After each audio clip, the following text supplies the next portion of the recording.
Well, for more on political spending, I'm joined by Stephen Spaulding. He's the Senior Policy Counsel and Legal Director of Common Cause, an organization here in Washington. Thank you for joining us. Thanks so much, Rochelle.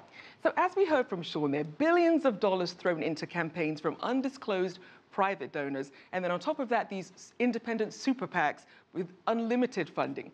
So what's your opinion on all this money being thrown around in U.S. politics? Well, I think it violates a basic tenet of American democracy, which is that we are all supposed to have an equal say. We're all supposed to have an equal right to have our opinions heard in the political process, where we can all have that right to set the agenda and set the policies that affect our lives. Unfortunately, the amount of money in our elections, which has gone up exponentially after Citizens United, has really put our system out of balance. You now have elected officials and candidates running financed by deep-pocketed donors and other special interests that, as you said, can spend money in secret and therefore can kind of skew the priorities in Washington, D.C.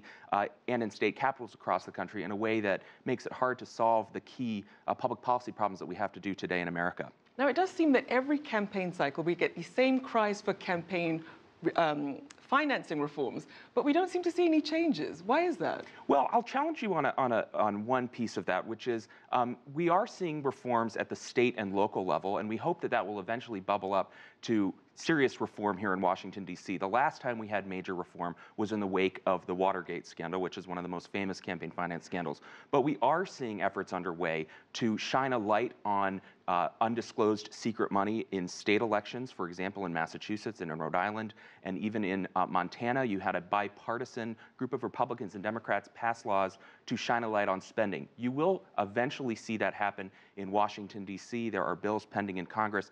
And more importantly, 90% of Americans think that money has too much of a role in the political process.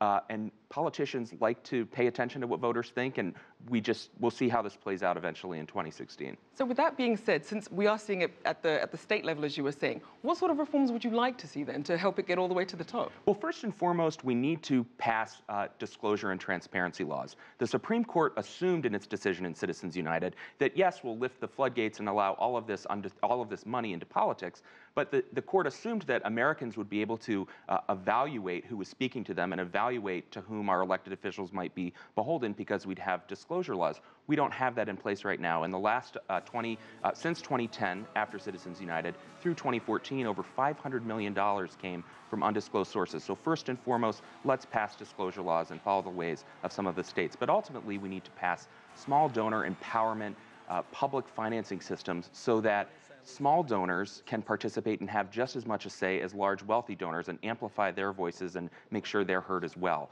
And then fundamentally, we do need to rethink the way that our Supreme Court conceptualizes campaign finance as one not just that guards against corruption, but one that protects that basic value that everyone has a right to an equal voice in our democracy and everyone should have a say and everyone should be heard. Now, in terms of having an equal voice, let's say you're a candidate and you don't have access to these deep pockets.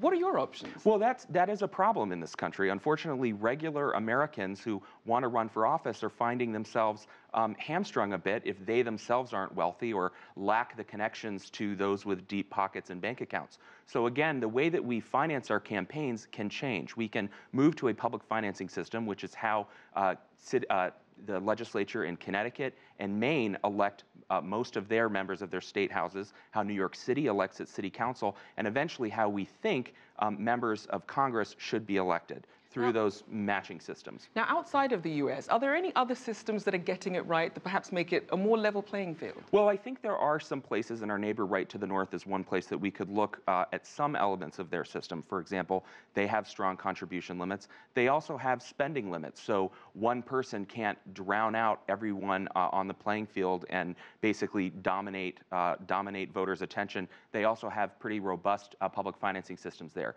In Brazil, their high court just last year actually ruled that corporations do not have a constitutional right to donate money to political candidates. If corporations don't have a vote, why should they have a say in influencing who sits in elected office there? So there are some places that we can look toward for reforms here as well. We'll have to leave it there, but Stephen Spaulding, thank you so much for joining us. Thanks, Rochelle. I appreciate it.